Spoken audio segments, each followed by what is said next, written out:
மக்கள் கழக நற்பணி பேரவையின் முன்னைய ஆலோசகரான மறைந்த டாக்டர் பாலாஜி சதாசிவனின் நினைவாக 3வது ஆண்டாக நடைபெற்றது இந்த ஃபுட்சால் காற்பந்து போட்டி.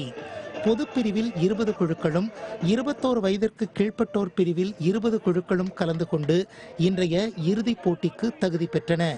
பொதுப்பிரிவில் 1-1 என சமநிலை கண்ட மென் இன் பிளாக் குழு பெனால்டி வாய்ப்பின் மூலம் டார்செட் பாய்ஸை வீழ்த்தியது.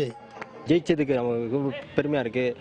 இந்த மாதிரி நல்ல பயனுள்ள நிகழ்ச்சி நற்பணி யூத் செயல்படுறதுனால நம்ம இந்திய சமூகத்தில் ஒருங்கிணைப்பு தெரியுது. அதாவது ஒரே நாளில் மற்ற இளைஞர்களை சந்தித்து it is a day for uniting all the Indian society together. 21 வயதுக்கு கீழ்ப்பட்டோர் பிரிவில் 3-0 என்ற கோல் கணக்கில் டக்ஸ்டன் பாய்ஸ் குழு அன்னோன்ஸ் குழுவை வெற்றி கண்டது. தொடர்ந்து 3 ஆண்டுகளாக இந்த பிரிவில் வெற்றி கண்டுள்ள டக்ஸ்டன் பாய்ஸ் சவால் கிண்ணத்தை தக்க வைத்துக் கொண்டது. இதுக்காக ரொம்ப கஷ்டப்பட்டு ப்ராக்டிஸ் பண்ணோம்.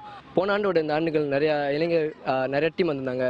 ஸோ ஒரே நேரத்தில் எல்லா இந்திய இளைஞர்களும் ஒரே நேரத்தில் சந்திக்கிறது ரொம்ப மகிழ்ச்சியாக இருக்குது. டோர்னமெண்ட் பாதியிலேயே மழை பெய்ய ஆரம்பிச்சிருச்சு. அது ஒன்று கஷ்டமாக இருந்துச்சு. ஸோ அதெல்லாம் பொருட்படுத்தாமல் ரொம்ப ஸ்பிரிட்டோட நாங்கள் கஷ்டப்பட்டு இந்த நிலைமைக்கு வந்திருக்கோம். மறைந்த டாக்டர் பாலாஜியின் துணைவியார் டாக்டர் மாஸ்வான் ஹூ சிறப்பு விருந்தினராக கலந்து கொண்டு வெற்றியாளர்களுக்கு பரிசுகளை வழங்கி சிறப்பித்தார். இத்தகைய போட்டிகள் மூலம் இந்திய சமூகத்தின் அனைத்து தரப்பு இளையர்களையும் ஒன்றிணைக்க நற்பணி பேரவையின் இளையர் துணைக்குழு விரும்புகிறது.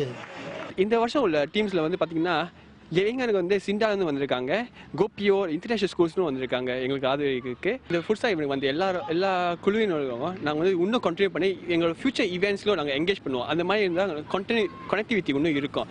இது மட்டும் இல்லாமல் இன்னும் நிறைய யூஸ் ஈவெண்ட்க்கு நாங்கள் இன்னும் நிறைய யூஸ் நாங்கள் எதிர்பார்க்குறோம். இந்திய சமூகத்தினரிடையே ஆரோக்கியமான வாழ்க்கை முறையை ஊக்குவிப்பதும் தனது இலக்குகளில் ஒன்று என இளையர் துணைக்குழு குறிப்பிட்டது.